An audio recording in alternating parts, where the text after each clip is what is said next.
like to thank everyone. We have a lot of special guests here today, and I will miss some of them by names. But some of you have been here before. Some of you, it's your first time. We try to honor our veterans, honor our people, and I think we try to open up with something like this that says, we fought for you. And I'd like every veteran, male, female, if you've been in one day or if you've been in 100 years, please stand. All veterans, up and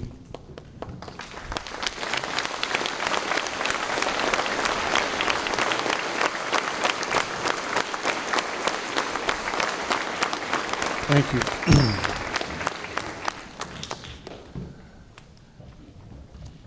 We have, I think in our honor, I don't know how many more, but to me it's always an honor to have a World War II veteran with us today. Would you please stand one more time? To have a World War II veteran come and join us today is a special honor. Please stand, you're the one.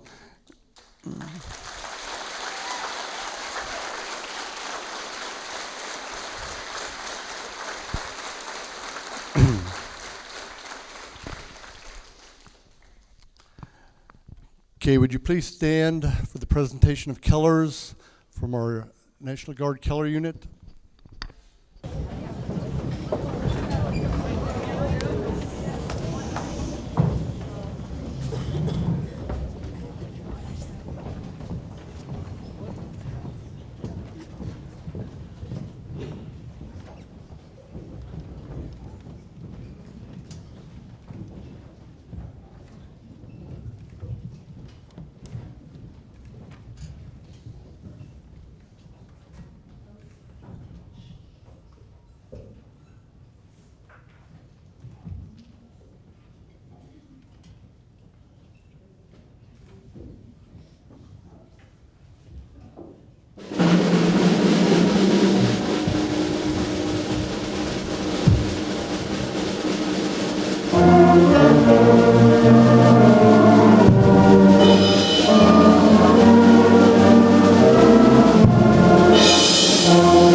We've had Scott, I think, here.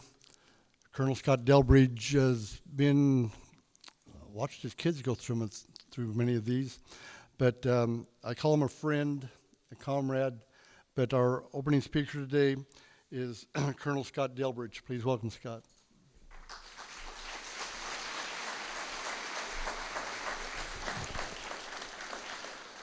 Well, first of all, thank you for honoring veterans, and thank you for the opportunity just to share with you. All three of my sons spent all 3 years each, and even my wife, way back she's old. back in the 70s was in this very building. So I have a lot of, I just want to share this real quick. I was thinking about Norman Rockwell. Some of you are too young for Norman Rockwell. Some of you are not. He did a famous setting of 4 paintings back after Roosevelt, President Roosevelt spoke in 1941 on, he did the freedom of speech, the freedom of worship, the freedom from want, and the freedom from fear. And that freedom from want is a very famous, they call it the Rockwell Thanksgiving painting, if you ever noticed it, with a big turkey. But I want to just focus just for 2 seconds on the freedom from, of worship, which is really the First Amendment. If you have some training and schooling, religion has been the source of many of our past conflicts and still is today. It sadly is the case. But the goal of our nation is not to get rid of worship. It is not for a nation to even establish a particular kind of worship, but it is to grant freedom to all people to worship as they please and to protect that freedom at all costs. That's what we do as Americans. This is where veterans come in. This is where military chaplains like myself come in.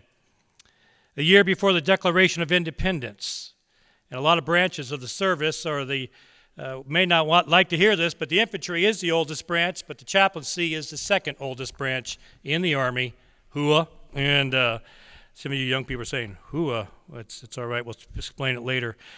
Before the U.S. Navy, before the United States Marine Corps, which birthday was yesterday, happy birthday, Corps. Today is November 10th. Today is not November 11th. Today, happy birthday to the Marine Corps. So sorry from an Army soldier to you. Just 4 weeks after the infantry branch, the Congress established the Chaplain Corps of the United States military, not to establish a religion, but to provide for all religions. So we, as chaplains, we are the subject matter expert in the military for religion. We provide a presence. So if you join the military, you're going to find a chaplain somewhere looking over your shoulder just to make sure you're being taken care of. We protect the First Amendment.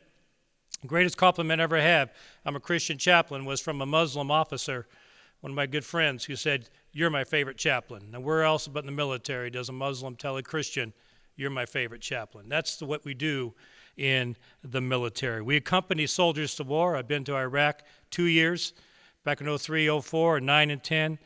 Was there with them as they went through difficulty. We counsel, we brief, we do ethics, we provide, we perform.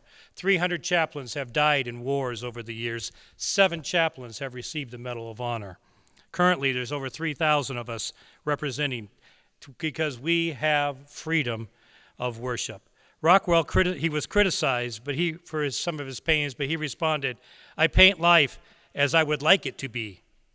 Well, freedom of worship, I hope, is always how it always is in this great nation of America. Thank you. God bless.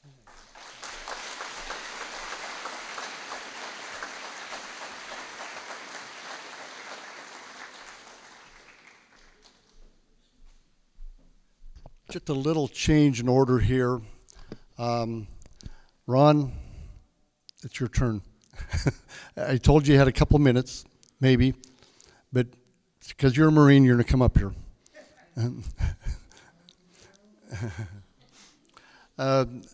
Ron is the commander of the local VFW, which I am a member of very proudly. And sometimes we forget what they do and what they have. And my presentation for Ron, to make him come up on stage, is because I'm an Army guy too. But we're going to give you your own Marine poster for your celebration of birthdays today.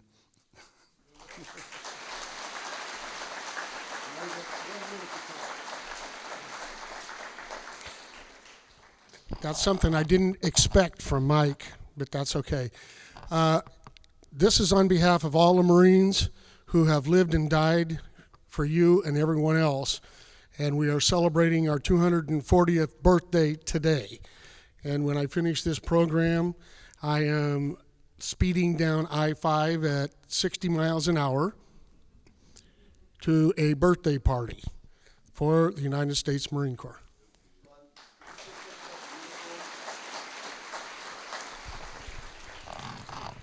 The uniforms that you see displayed around the stage were provided by the VFW out of Salem. There is an organization within the VFW at Salem where they have the uniforms. We do this uniform display at the state fairs, county fairs, or other civic organizations that will have us come up there. At this present time, we have approximately 1,500 uniforms. I have 9 of them displayed here. There are 50 of them down at Evergreen. They're having a big veterans program down there. So if you have a uniform, if you are a veteran, you have a uniform that you would like to donate to the program, we can always use more. We need bits and pieces to put them all together. And it's a nonprofit organization, so there's no money to go buy the stuff. Thank you.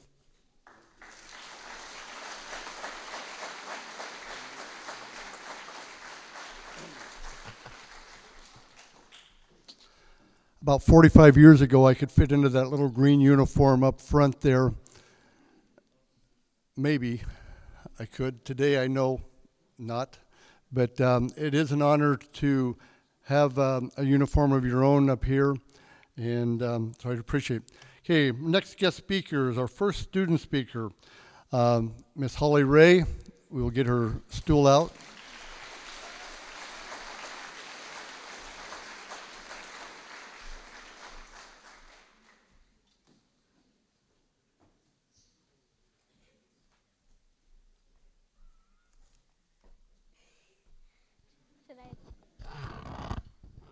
Is it on? Oh, okay. Hi, my name's Holly Ray, and I'm honored to be speaking for all of you today. My speech is going to be on the history of Veterans Day. World War I, known at that time as the Great War, officially ended when the Treaty of Versailles was signed on June 28, 1919, in the town of Versailles, France. However, fighting ceased 7 months later when an armistice between the Allied nations and Germany went into effect on the 11th hour of the 11th day of the 11th month. For that reason, November 11th, 1918 is generally regarded as the end of war to end all wars, or end of the war to end all wars. An act by Congress on May 13th, 1938 made the 11th of November in each year a legal holiday to be dedicated to the cause of world peace, and thereafter celebrated and known as Armistice Day. Armistice Day was set aside to honor American veterans from World War I. But in 1954, World War II had required the greatest mobilizations for sailors, soldiers, Marines, and airmen in the nation's history, and the Korean War ended, and Congress was asked by veterans organizations to change the word armistice to veterans. On June 1st, 1954, November 11th became a day to honor American veterans of all wars. Veterans Day continues to be observed on November 11th, regardless of what day which it falls. The recitation of the observance of Veterans Day to November 11th not only preserves a historical significance of the date, but helps focus attention on the important purpose of Veterans Day. A celebration to honor American veterans for their patriotism, love of country, and willingness to serve and sacrifice for the common good. Thank you, veterans.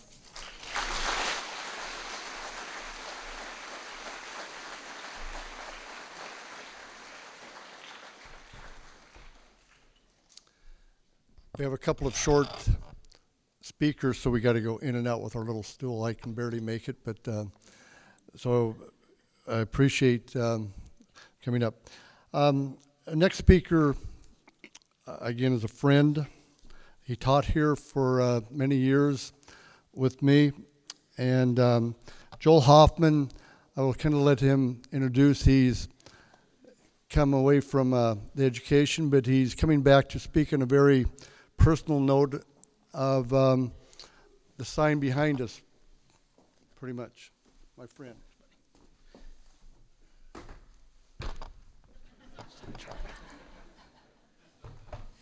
You took half my speech. Jeez. So, oh wait, I wrote it down, of all things. So my name is Joel Hoffman, and what we have here today, a couple things, is to honor folks who served our country as well as honor those who didn't make it through war. While I taught here, there was two events that were significant. One was 9/11. I remember driving down from where I lived to Molalla and hearing that on the radio. Quite a shocking day for me. The other event I'll get to here. The other piece that we have is, what we have here is uncommon. We have uncommon people, and what Mr. Clark does, this is not common for schools to put this together, put the energy. So Mr. Nelson, thank you for allowing this to happen here at the school. I know you're nervous about me up here speaking, always. So, but these events, unfortunately, aren't common, where kids get to hear and see real people who went out there and put their lives on the line. So thank you. Thank you, Mr. Clark, for putting this together. I'm going to read, or I'm going to ask a question first, because I'm a teacher, of how do you spend your weekends? What do you do? Do you do anything uncommon? And so I'm going to read about a young man who's doing something uncommon. A 15-year-old young man, it says, "The time has come again where I'll put my knees through the ringer for the Gold Star Teen Adventures. They're a nonprofit organization dedicated to provide to the children of fallen Special Operations Service members with healing, mentorship, development, and opportunity. Gold Star Teen Adventures has helped me grow, develop, and meet new people whom I've made life-lasting friendships with and can always look up for guidance. I was introduced to Gold Star Teen Adventures three years ago when I attended the basic underwater scuba trip in Key Largo, Florida. I've been fortunate enough to keep going back again and again. I've been able to go on trips such as hiking the Appalachian Mountains, hunting in Texas, hunting in South Carolina, diving, and even witnessing the Army-Navy battle out in the annual Army-Navy football game. This program has helped me like no other since my dad passed away on June 28th, 2005, on the ill-fated mission known as Operation Red Wing. As I make the transition to becoming a member in the years to come, my goal is to raise awareness about this program so I can touch every Gold Star teen out there. This run will help raise awareness and touch numerous Gold Star teens whom have not been able to experience the things I've been able to. Through this program, it helps me give back and give thanks to all the people who make these trips possible. Words cannot describe how grateful I am at what they do. This run cannot compare to all the hard work that they put into making Gold Star teens the most confident and bettering people. So this is Seth Lucas, who happens to be my cousin's son, who died in Afghanistan in Operation Red Wing. There's a famous movie now, Lone Survivor. People ask our family, ask Jeff's family, have you seen it? And they say, why we don't want to watch the worst day of our lives repeated. And so sometimes I think about the things we ask people. But Seth is an uncommon young man. He's a 15-year-old going to spend 24 hours with he and his teammates running and swimming for 24 hours to raise money for this camp that supports kids like him. And he was one who benefited from that, and now he's out there doing that for other kids because they need that. The hardest part for me, I always think about, Jeff knew what he was getting for. He was a Navy SEAL. He went, and it's hard for me that he's not here today, but I think very much of his son, who doesn't have a dad. And that's one of the most difficult things for me. So when you think of folks who go out there and they protect our lives every day, there's kids like you in the back who have parents who do this. Thank you, and thank them for what they do. So today, I wanted to make mention of Seth Lucas, a young man that's uncommon, following in his father's footsteps, and I'm very proud of him, and thank you so much.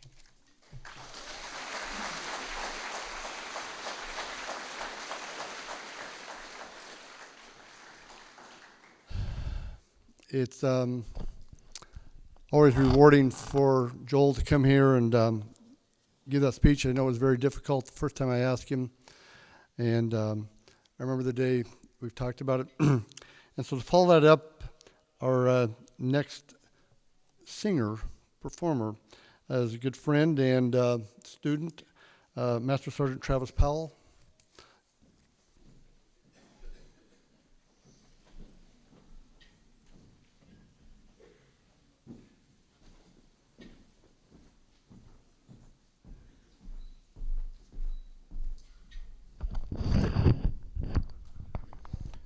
It's always an honor to be here with you.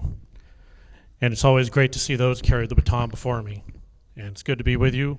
It's good to celebrate this day with you.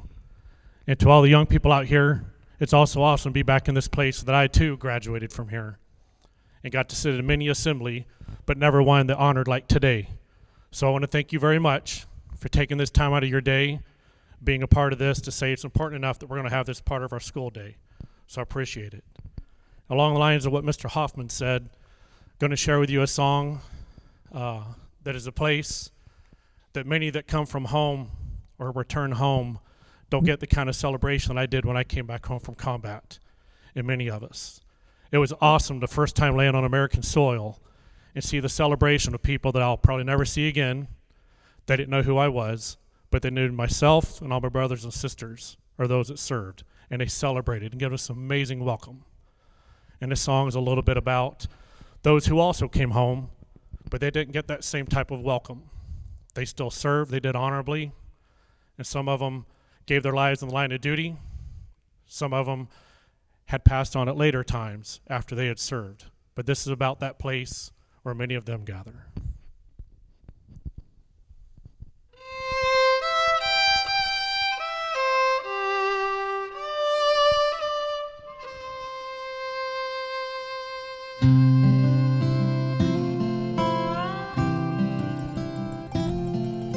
I never thought where I'd settle down. I thought I'd die an old man back in my hometown. They gave me this plot of land, me and some other men, for a job well done. There's a big white house, sits on a hill just up the road.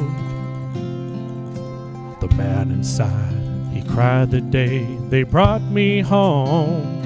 They folded up a flag and told my mom and dad, we're proud of your son. And I'm proud to be on this peaceful piece of property. I'm on sacred ground and I'm in the best of company. I'm thankful for those, thankful for the things I've done. I can rest in peace, I'm one of the chosen ones. I made it to Arlington. I remember Daddy brought me here when I was 8. We searched all day to find out where my granddad lay. When we finally found that cross, he said, son, this is what it costs to keep us free. Now here I am, 1,000 stones away from him. He recognized me on the first day I came in, and it gave me a chill when he clicked his heels and saluted me. And I'm proud to be on this peaceful piece of property. I'm on sacred ground and I'm in the best of company.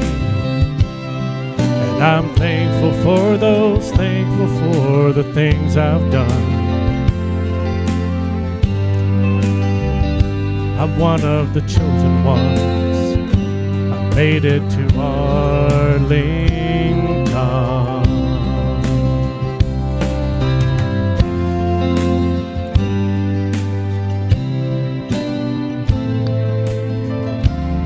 I know they brought another home to us.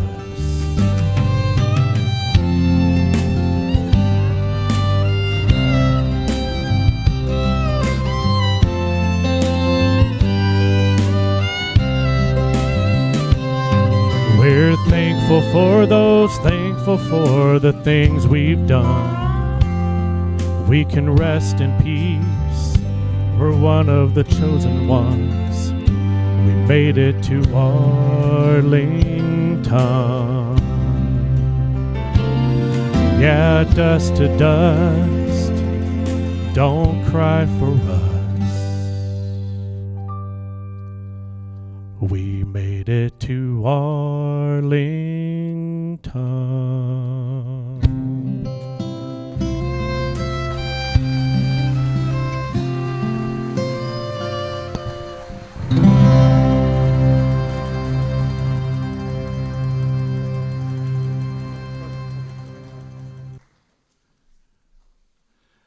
Because, did you have Mr. Zipe?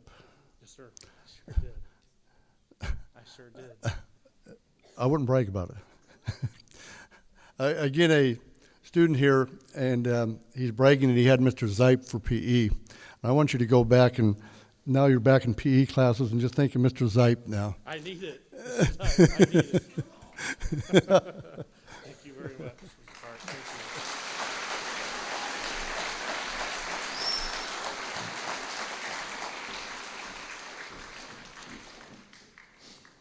Thank you, Travis. It's an honor always to have Travis. And those of you that have never been to Arlington National Cemetery, it is the most humbling place that you'll ever visit. And I've been honored to be there a number of times taking students. Our next speaker has been here before, and I appreciate him coming back, is student A.J. Deerdorf for this poem.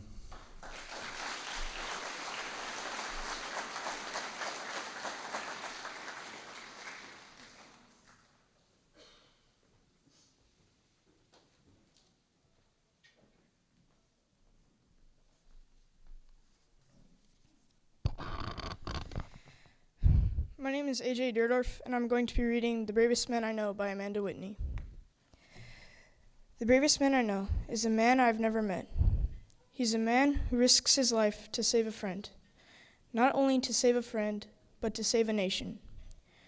Risking his life for those he does not know. Stepping up, leaving loved ones behind, so that somewhere, someone else won't have to. He's a man who follows orders, even though he knows he might die. The bravest man I know is the man who would rather die so that one more person could go home to see his family again. The man who stares death in the face but never blinks. The bravest man I know is the man who risks his life so that one day the world may be a better place for his children. Or any man who goes against his greatest fear, death, just to save someone he loves. The bravest man I know is the man who fights so that another man can have the taste of sweet freedom, not fighting only for his own benefit, but for the many others all over the world, fighting to make this world a better place. That's the bravest man I know. This poem was written before women went into combat. Today, when we reflect on this poem, we think of all veterans. Thank you.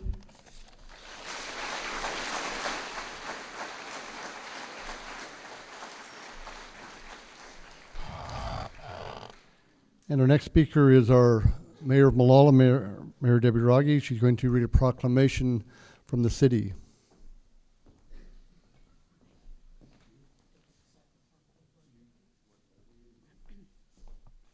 Before I read the proclamation, thank you to all who have made this possible.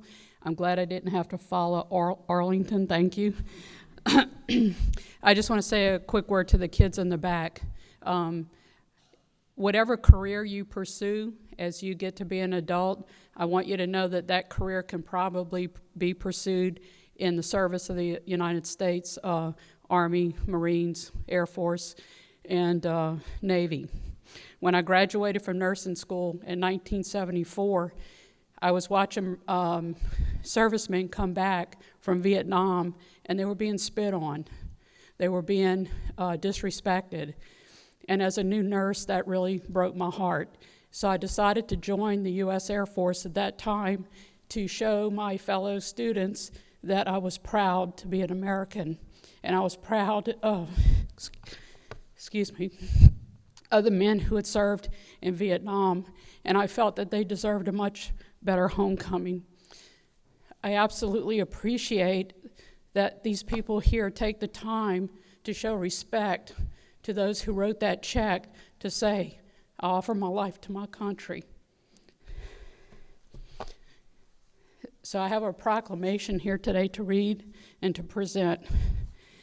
It says, the City of Molalla Proclamation, Veterans Day and Veterans Appreciation Week, November 11th, 2015.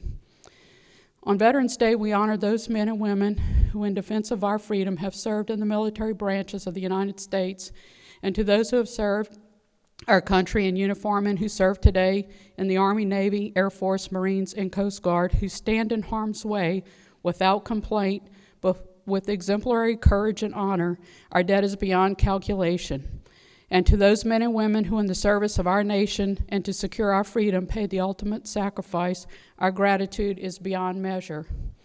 And it is therefore most fitting that we honor heroes living and dead for their valor, loyalty, dedication, and their sacrifice on our behalf. Therefore, I, Debbie Rogge, Mayor of the City of Molalla, Oregon, do hereby join with my fellow Americans in observing November 11th, 2012 as Veterans Day, and do solemnly proclaim the week November 11th through November 15th be Veterans Appreciation Week in Molalla, and urge my fellow citizens to recognize, honor, and express our gratitude to our military veterans for their service and sacrifice. I have unto set my hand to this 10th day of November 2015. Debbie Rogge, Molalla Mayor. Thank you.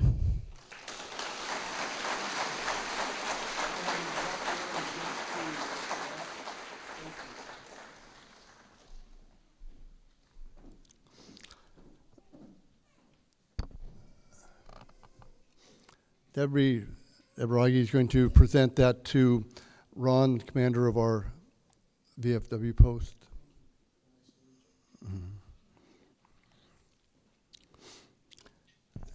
As a former mayor of Molalla, I got to meet many people over the years, and I was almost as nervous as Debbie. But some of the people I got to meet were county commissioners. Some of them weren't county commissioners yet, but I consider them friends because we've been able to work together when I was mayor or doing something else crazy.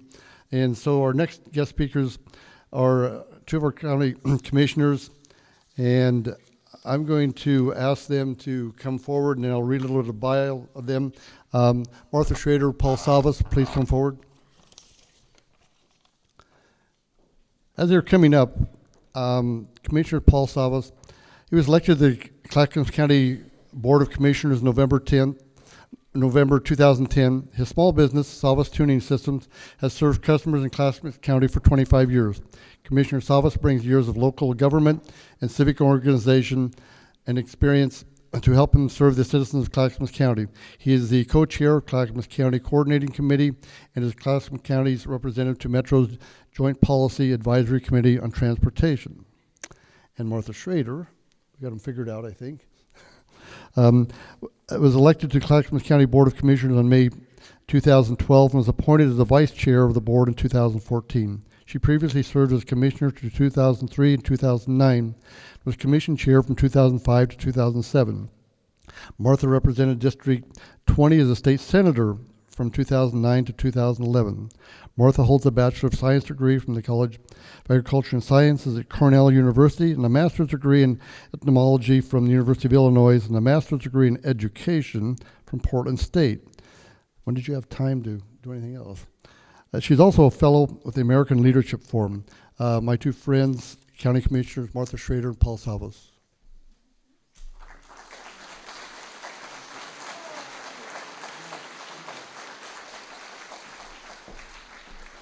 Well, let me just start by having all of us give a hand to my dear friend, I can still say Mayor Mike Clark, even though Mayor Rogge, and all our veterans in the audience here. You know, when I was trying to think about what I was going to say today and what this meant to me, Veterans Day, I thought, well, maybe I should just tell you a story, and this is really for the boys and girls in the back.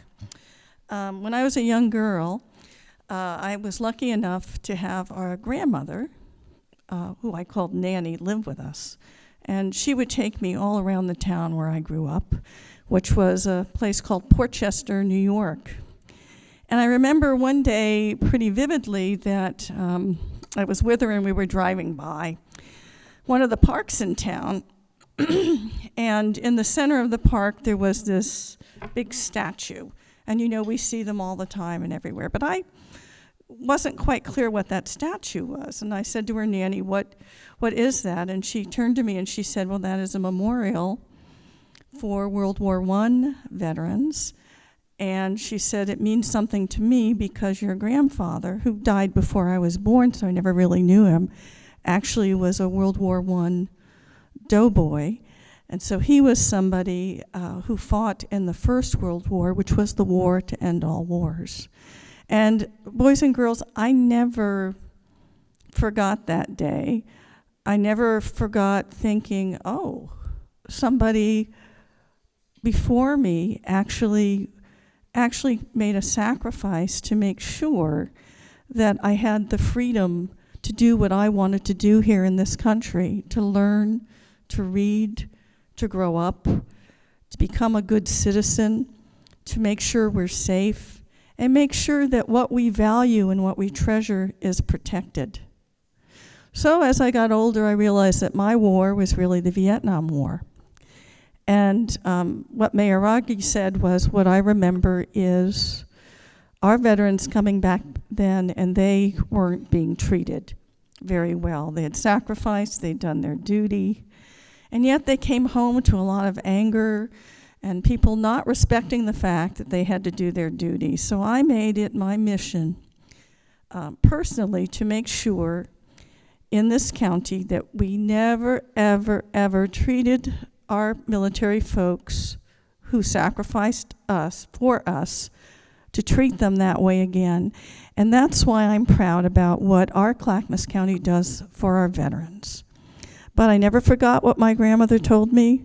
I never forgot what it was like to see our Vietnam veterans come home.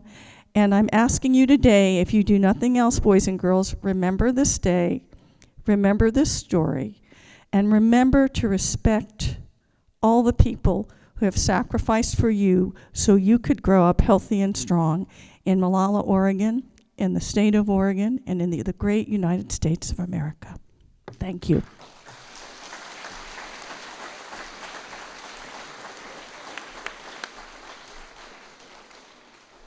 Well, these are tough acts to follow. I'm Paul Savis. I too want to kind of speak to the younger group here, which is why I love coming here to honor our veterans out here in Molalla. And a short story that during the Vietnam War, when I was 9 years old, I went room to room selling newspapers to our veterans that came back wounded. I did that for 4 years in the morning and the afternoon. So I saw firsthand our wounded. I saw the price and our sacrifices that a lot of our veterans and our soldiers had served. So whenever I see a man in uniform or this time of the year, it just brings back those memories. So I instantly flash back to being 9 years old. So my message to you is honor these folks, and I always feel humbled. I don't necessarily feel I deserve to be up here, but I'm an elected official, so I just want to say thank you. On behalf of Clackamas County, we honor our veterans. We do our best to provide veteran services, and so on behalf of Clackamas County and all those who have served, thank you so much. You have given us our freedom. Thank you.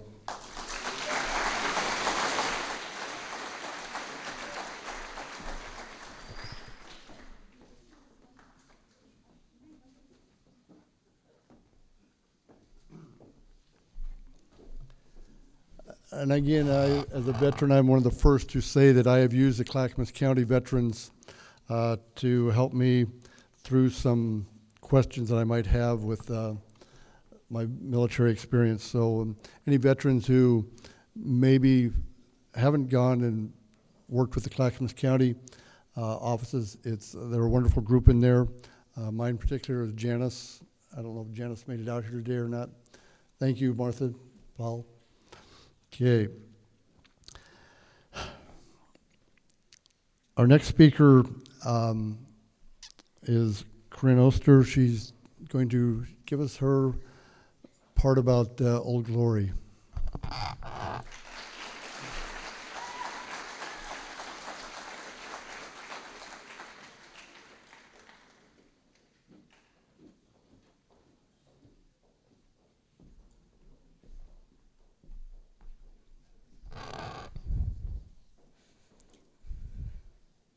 Hello, my name is Corinne Oster.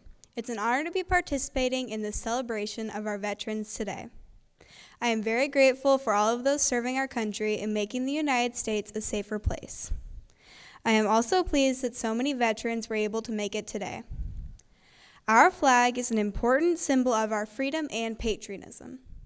The poem, My Name is Old Glory, celebrates all of the special meaning behind our flag. My name is Old Glory. I am the flag of the United States of America. My name is Old Glory. I fly atop the world's tallest buildings. I stand watch in America's halls of justice. I fly majestically over great institutes of learning. I stand guard with the greatest military power in the world. Look up and see me. I stand for peace, honor, truth, and justice. I stand for freedom. I am confident, I am arrogant, I am proud. When I am flown with my fellow banners, my head is a little higher, my colors a little truer. I bow to no one. I am recognized all over the world. I am worshipped, I am saluted, I am respected, I am revered, I am loved, and I am feared. I have fought every battle of every war for more than 200 years. Gettysburg, Shiloh, Appomattox, San Juan Hill, the trenches of France, the Argonne Forest, Anzio, Rome, the beaches of Normandy, the deserts of Africa, the cane fields of the Philippines, the rice paddies and jungles of Guam, Okinawa, Japan, Korea, Vietnam, and a score of places long forgotten by all but those who were with me. I was there. I led my soldiers. I followed them. I watched over them. They loved me. I was on a small hill in Iwo Jima. I was dirty, battle-worn, and tired, but my soldiers cheered me, and I was proud. I have been soiled, burned, torn, and trampled on the streets of countries I have helped set free. It does not hurt, for I am invincible. I have been soiled, burned, torn, and trampled on the streets of my country. And when it is by those with whom I have served in battle, it hurts. But I shall overcome, for I am strong. I have slipped the bonds of earth and stand watch over the uncharted new frontiers of space from my vantage point on the moon. I have been a silent witness to all of America's finest hours. But my finest hour comes when I am torn into strips to be used for bandages for my wounded comrades on the field of battle. When I fly half-mast to honor my soldiers, and when I lie in the trembling arms of a grieving mother at the graveside of her fallen son. I am proud. My name is Old Glory. Dear God, long may I wave. Thank you, veterans.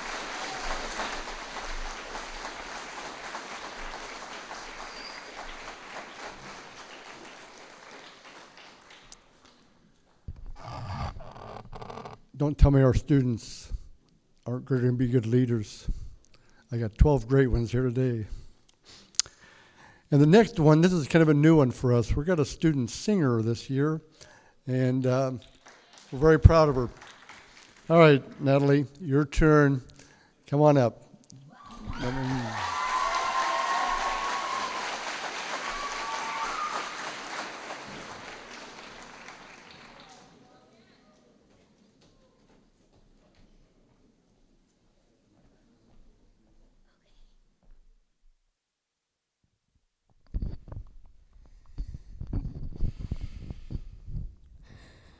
God bless America, land that I love.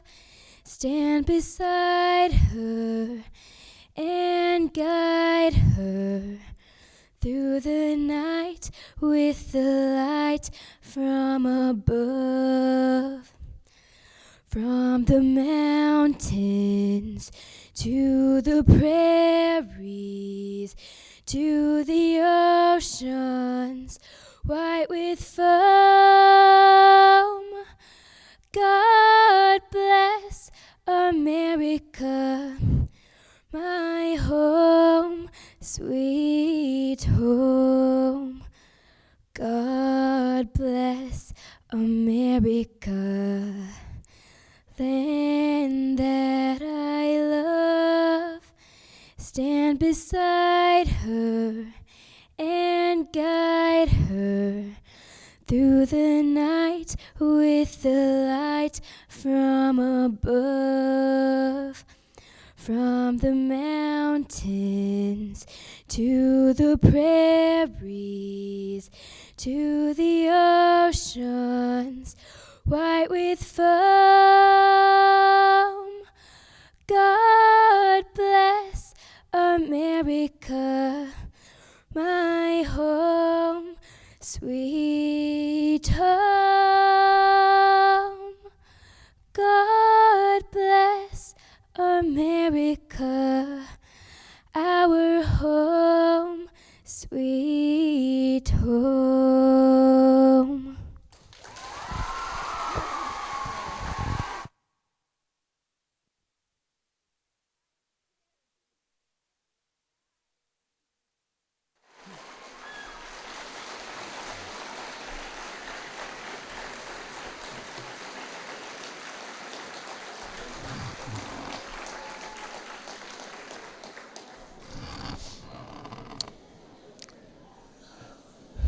And Michael, that's a tough act to follow. Michael Klein from Congressman Kurt Schrader's office.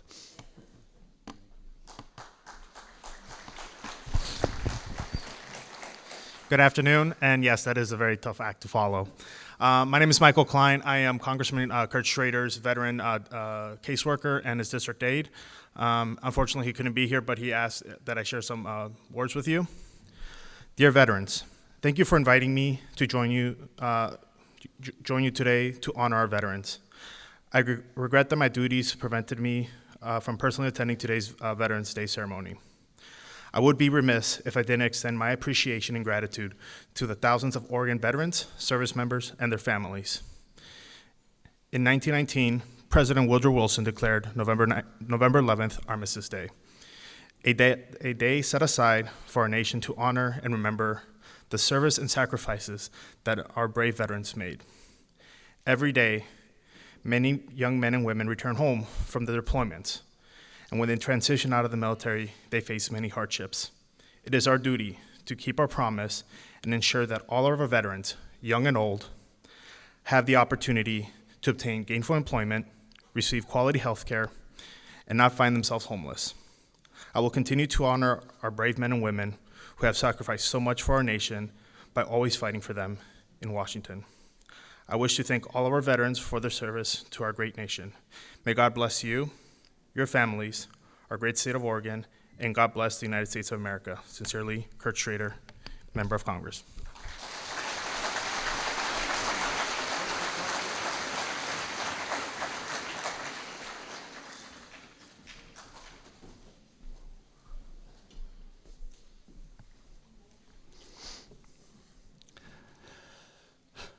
Our next speaker is a special young man, Zach Vandenberg.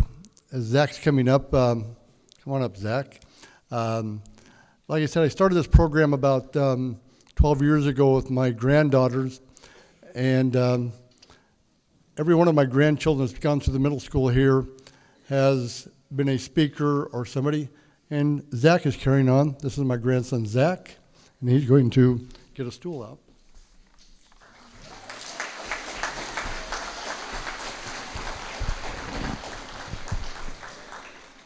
Hi, my name is Zach Vandenberg. It is a privilege to be part of this program. Thank you, veterans. My poem is Because of You, Unknown Soldier.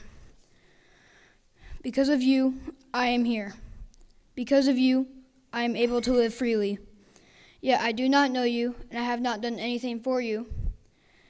But there you stand, ready to fight, and there you are, prepared to die for me. You fought before and you'll fight again for someone you don't know. So thank you, unknown soldier, fighting for me. I'm here because of you, and I owe my future to you.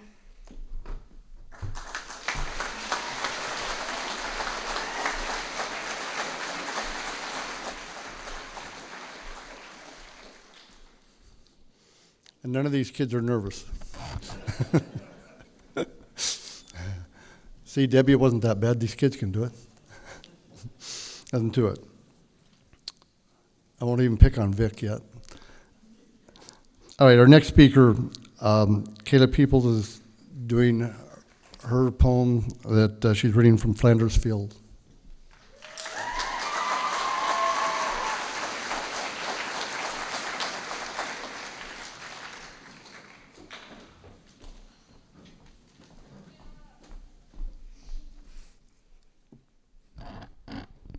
Hello, my name is Kayla Peoples. I'd like to thank all of the veterans for coming today and read the poem In Flanders Field by John McCrae. In Flanders Field, the poppies blow between the crosses row on row. That marks our place, and in the sky, the larks still bravely singing fly. Scarce heard, and the guns below. We are the dead short days ago. We lived, felt dawn, saw sunset glow. Loved and were loved, and now we lie in Flanders Fields. Take up our quarrel with the foe, to you from failing hands we throw. The torch be yours to hold it high, if ye break faith with us who die. We shall not sleep, though poppies grow in Flanders Fields. John McCrae wrote this poem for a lost friend of his who was killed in the Second Battle of Europe's Lieutenant Alexis Helmer. McCrae was asked to conduct the burial service, and it was after the service that McCrae began writing his now famous poem, In Flanders Field. Thank you.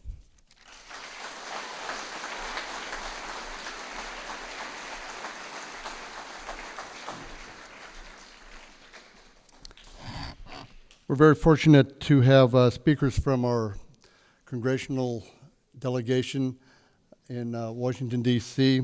Again, with their busy schedules, our speaker today for Senator Wyden is Ree Armitage. Thank you, Ree, coming in.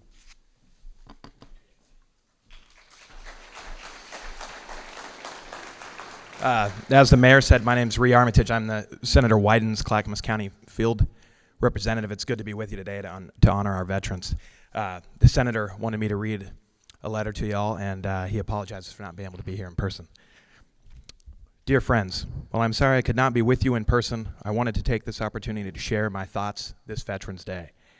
This year marks the 70th anniversary of the end of World War II, a conflict that produced more than 16 million American veterans. These brave men and women, whom Tom Brokaw popularly called the greatest generation, would go on to earn degrees, start businesses, build communities, and form the backbone of the post-war middle class. Today, in communities across Oregon and across the country, a similar phenomenon is taking place. Recently returned veterans from the wars in Iraq and Afghanistan are investing in themselves and their communities.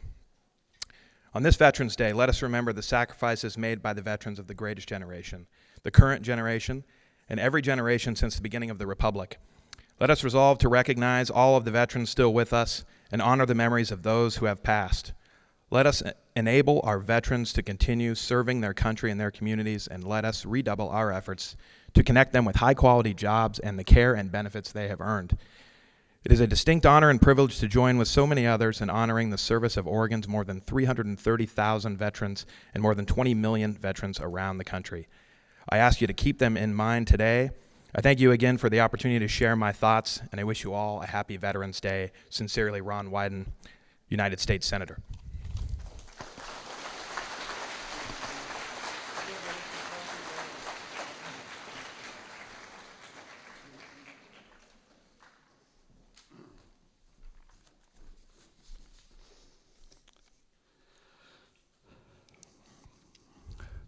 These two young ladies, they're going to be coming up next. They were part of a group. I try to rotate a couple seventh graders and a couple eighth graders. These young ladies spoke last year, and they're part of a group that's going to go with Mr. Layton to Washington, D.C. and New York here in March. And so, again, Maddie and Maddie, we call them. M&M.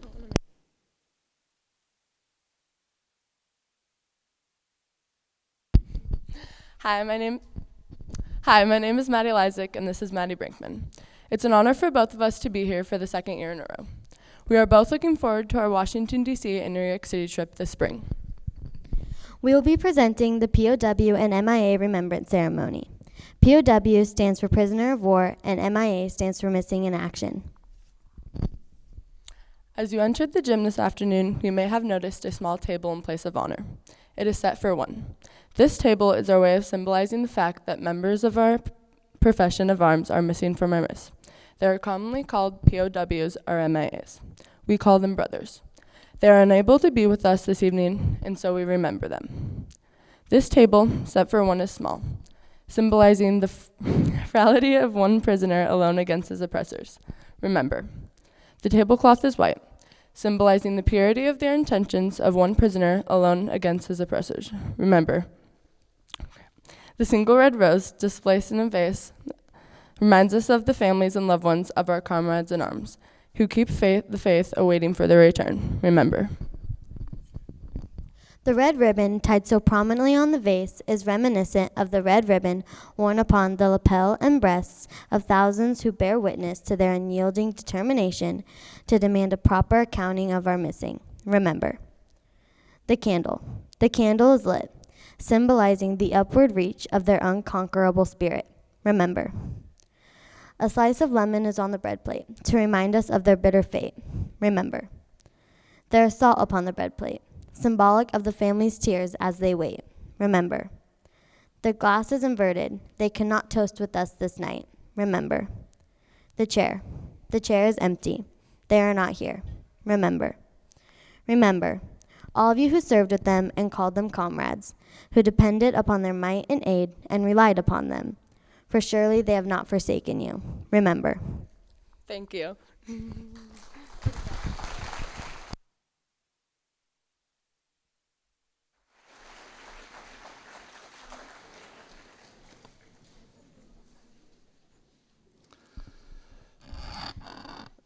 Some people ask how a good-looking guy like me can get someone obviously more talented and formal. But in the last few years, we've had Miss Oregon come in, and as a mayor, Debbie, you missed out on this. You have to find Mr. Oregon.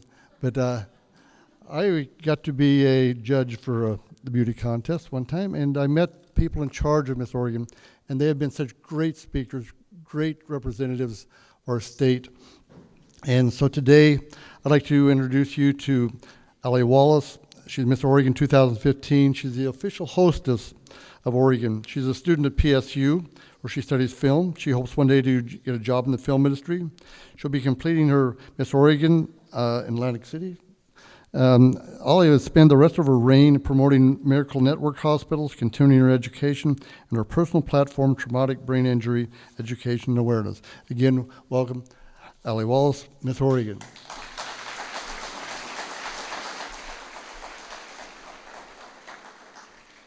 Hello, it's such an honor to be here, and I'm so thankful that you guys continue to invite Miss Oregon back year after year, so thank you. It's really such an honor. So for those of you who don't know, every Miss America contestant has a personal platform, and my personal platform is Traumatic Brain Injuries Education and Awareness. And this platform is so close to my heart because not only did I suffer from a traumatic brain injury, but this is an issue that is often so overlooked. And it's an invisible injury, as we like to call it, because it's not like a broken bone or maybe a bruise where you can see and you know that something's wrong. It's something that goes on internally, and a lot of people who are suffering from traumatic brain injuries often don't know they are. And one of the largest groups that suffer from traumatic brain injuries are those who serve in our military.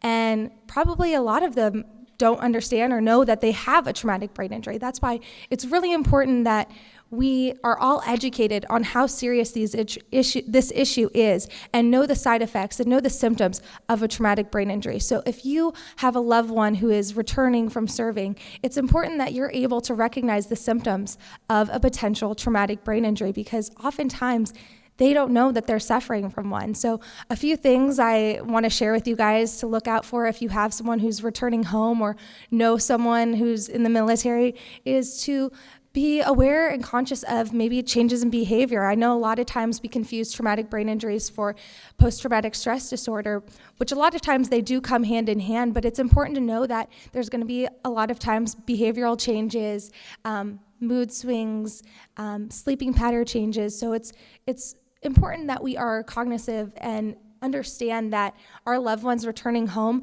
might be dealing with a lot more than post-traumatic stress disorder. And it's important that we understand how serious the issue of traumatic brain injuries are and get our loved ones the help that they deserve. For people who are serving our country, they're risking so much more than their lives. You know, they're taking time away from their families and their friends. It's important that we put their health and safety first. And if you have any questions on traumatic brain injuries or know someone who's suffered from a traumatic brain injury, I'd love to talk to you sometime about maybe what they're going through or what you're going through. And I'm always here for anyone who's suffering or is in the dark and is unsure of what they're going through. And thank you so much for inviting me here today. And be sure to thank a veteran tomorrow and thank a veteran today. Or if you're on the street and you see someone who has served or know someone who has served, take the time out of your day to thank them, because they put so much to save you or to protect you and put our country on the line to make sure that we are safe and, taken care of. Thank you.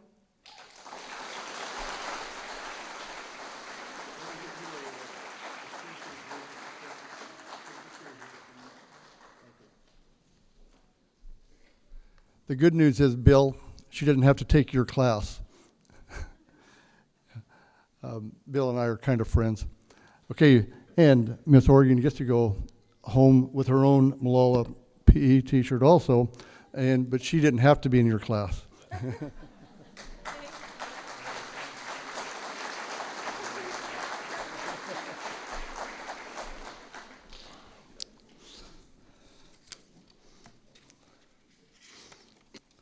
Those that did, they survived, I guess. Travis, are you okay?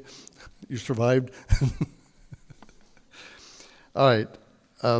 Moving on.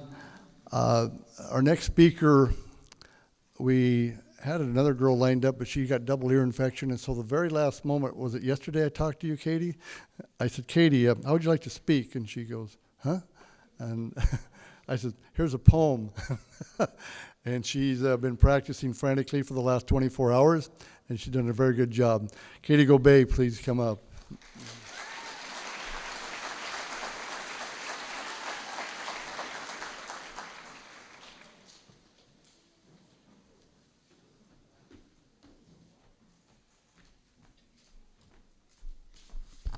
Hi, my name is Katie Gobey, and this is Veterans by Brittany Skinner.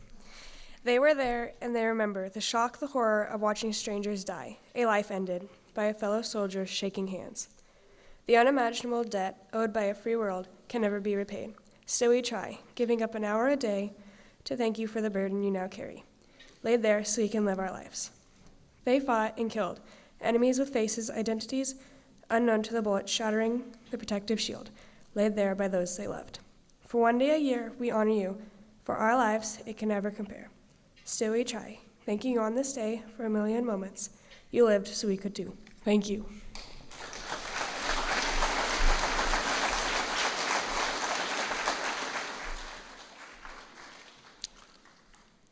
We've kind of put together this year some of the services, military, and our next speaker, Max Tate, is going to give a little introduction about the Navy, Marines, and the Coast Guard. Max?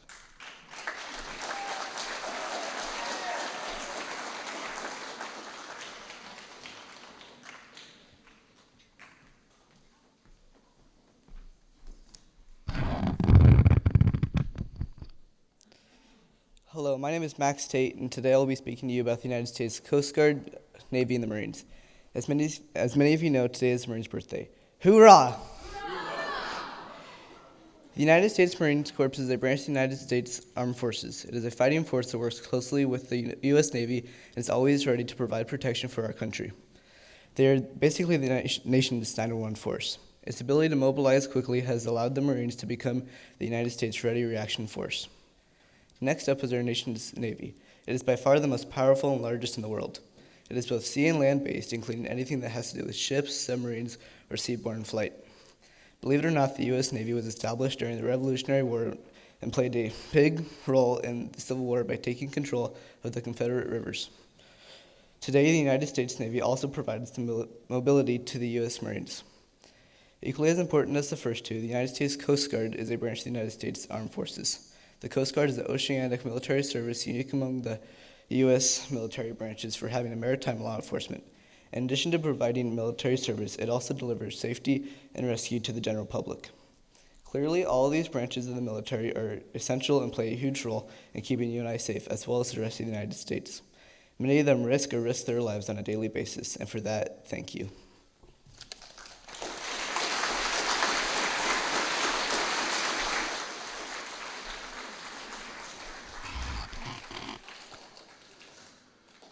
Thank you, Max. And our next speaker, Jackson Jones, is going to give us a little history of the Army and the Air Force.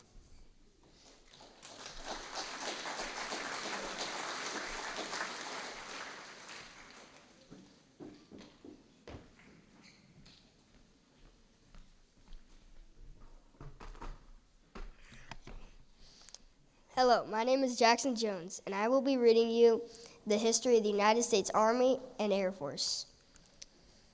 From its formation in 1775, the United States Army has been the primary land-based portion of the United States military. The Army's primary responsibility has been the fighting of land battles and military occupation. The Continental Army was founded in response to a need for professional soldiery in the American Revolutionary War in order to fight the invading British Army. The Army was quite small in peacetime down to the 1940s. In 1947, the Air Force became completely independent from the Army Air Forces. The Army was under control of the War Department until 1947, and the Defense Department since then. When the American Revolutionary War began in April 1775, the colonial revolutionaries did not have an army. Previously, each colony had relied upon the militia, made up of part-time civilian soldiers. The initial orders from Congress authorized 10 companies of riflemen, the first full regiment of regular Army infantry. The 3rd Infantry Regiment was not formed until June 1784. After the war, the Continental Army was quickly disbanded as part of the American distrust of standing armies, and irregular state militia became the new nation's sole ground army. The United States Air Force became a separate military service on September 18, 1947, with an implementation of the National Security Act of 1947. The act created the National Military Establishment, later renamed the United States Department of Defense, which was composed of 3 branches: the Army, Navy, and newly created Air Force. Prior to 1947, the responsibility for military aviation was divided between the Army for land-based operations and the Navy for sea-based operations from aircraft carrier and ambitious aircraft. The Army created the first addendum of the Air Force in 1907, which through a succession of changes of organization, titles, and missions advanced toward the eventual separation 40 years later. Thank you, veterans.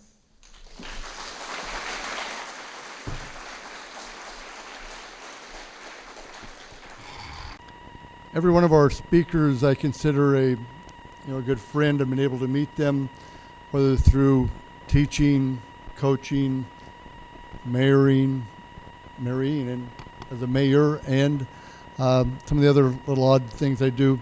But our next presenter and musician is a good friend of mine. He's also the police chief of Molalla City, my friend and police chief Rod Lusich.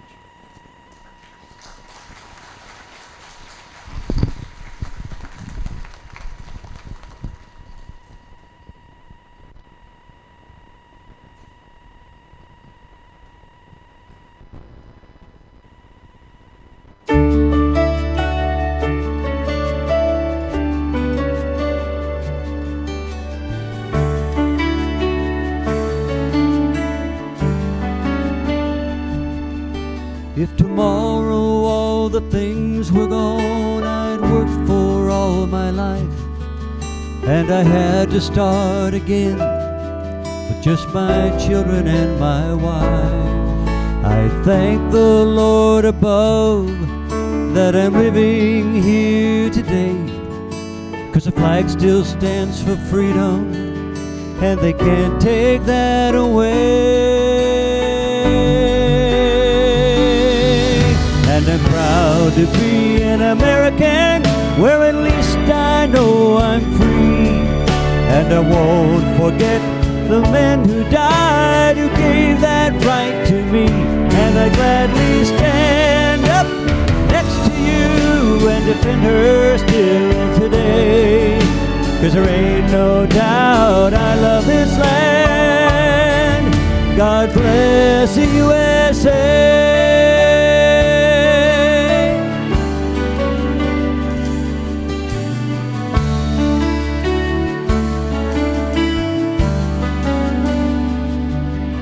From the lakes of Minnesota to the hills of Tennessee, across the plains of Texas, from sea to shining sea, from Detroit down to Houston, from New York to LA, there is pride in every American heart, and it's time to stand and say that I'm proud to be an American, where at least I know I'm free. And I won't forget the men who died, who gave that right to me.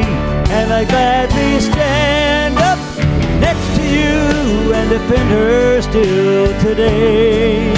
'Cause there ain't no doubt I love this land. God bless the USA.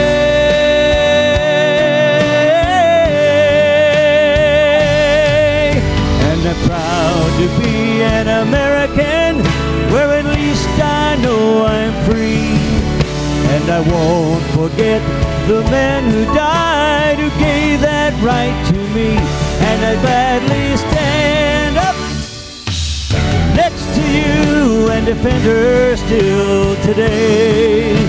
'Cause there ain't no doubt I love this land. God bless the USA.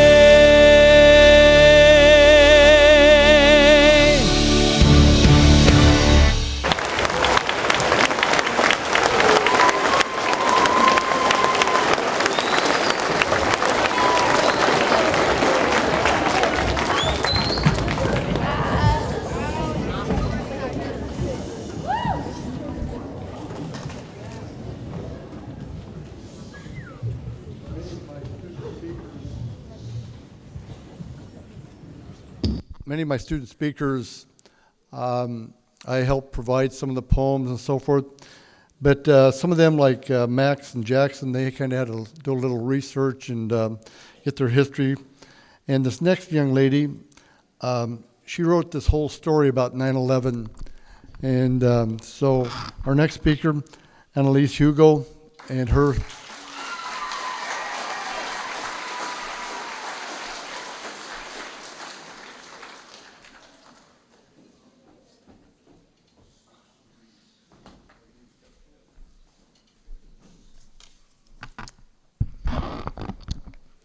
Hello everyone, my name is Annalise Hugo and I'm honored to be speaking here today.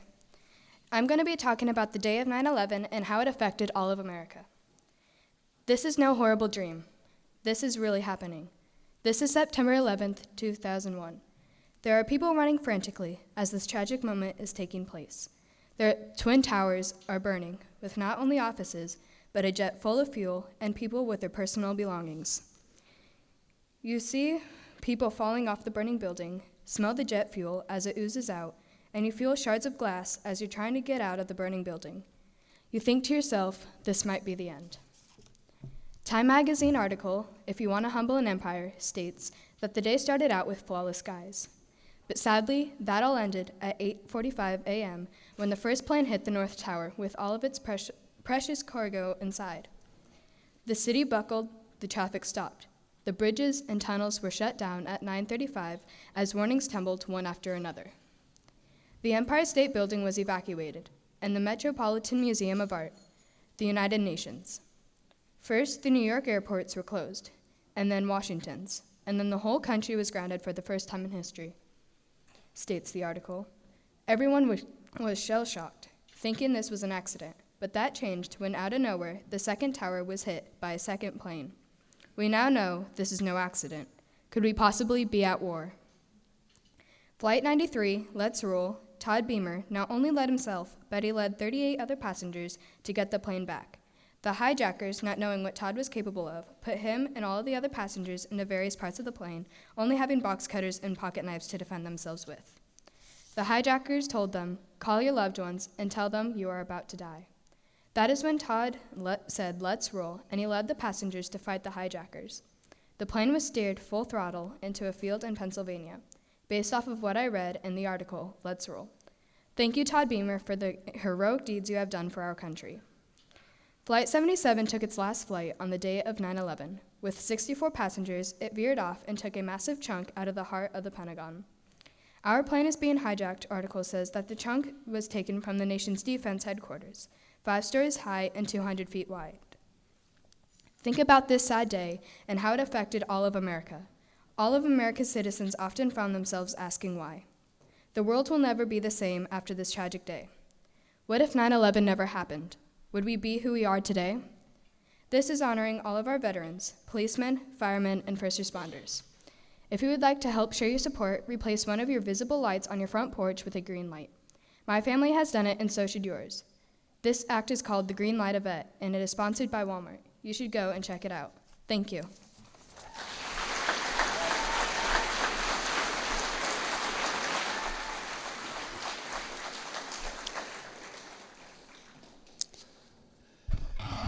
And again, Master Sergeant Travis Powell has graciously offered to sing a second song for us today to follow up with his 9/11 speech by Annalise.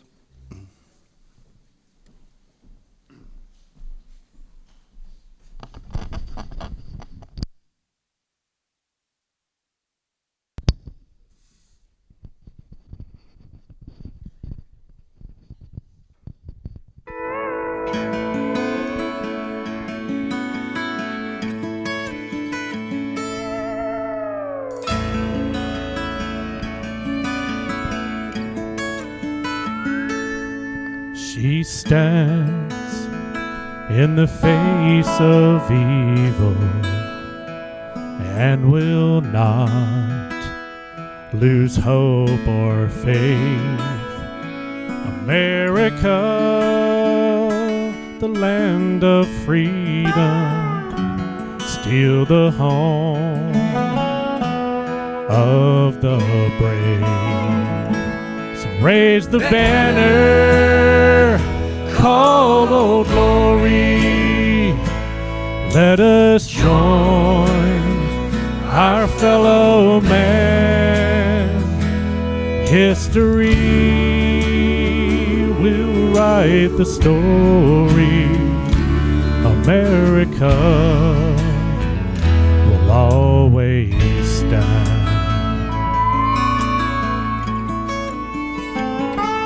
Walking through the fires of danger, there are those who gave their lives.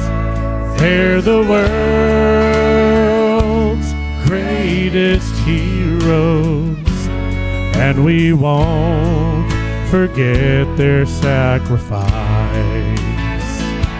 So raise the banner, call Old Glory. Let us join our fellow man. History will tell the story. America will always stand. We are still land of the free and home of the brave. Be grateful for those who served before us to protect and preserve all that we have today. grateful for this nation that we have. For we are one that is not divided. It's our enemies that will be stopped. For we are one that are united in one great nation under God. So raise the banner called Old Glory. Let us join our fellow man. History will write the story. America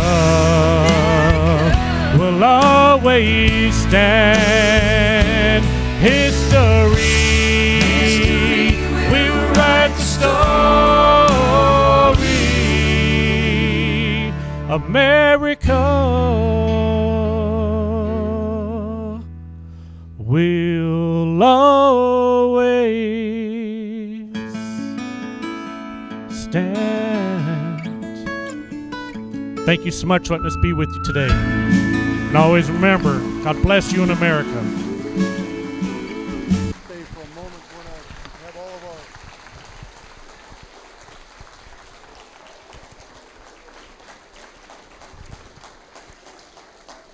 Travis wears his uniform proudly. He served the country.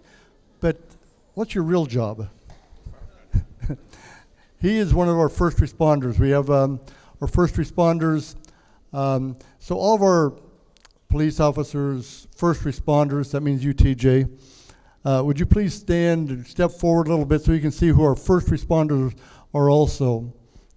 Back in the back, we have them. Come on out. Police chief, come on, you're up.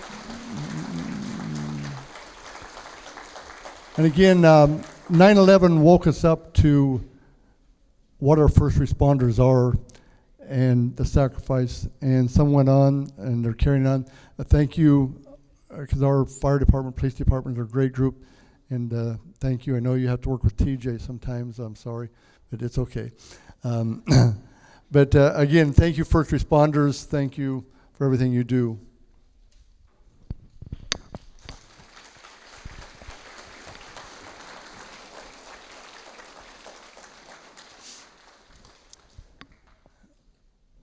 I want to thank our veterans again. I am proud to say you're my comrades, you're my brothers. Those of you that have never served may not ever understand what a comrade is, what a brother is. I will give Ron the worst hassle because that's what Marines and Army do. But Ron is a comrade.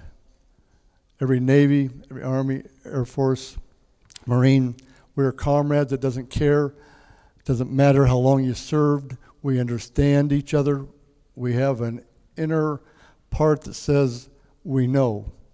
And it means an awful lot to us to have that feeling. I hope someday you will understand. All right, as we get together here, veterans, I can't say enough. I'm glad to be part of you. My small token of 3 years, I want to say it made me better, so you can imagine how bad I was. To come forward as a veteran and serve.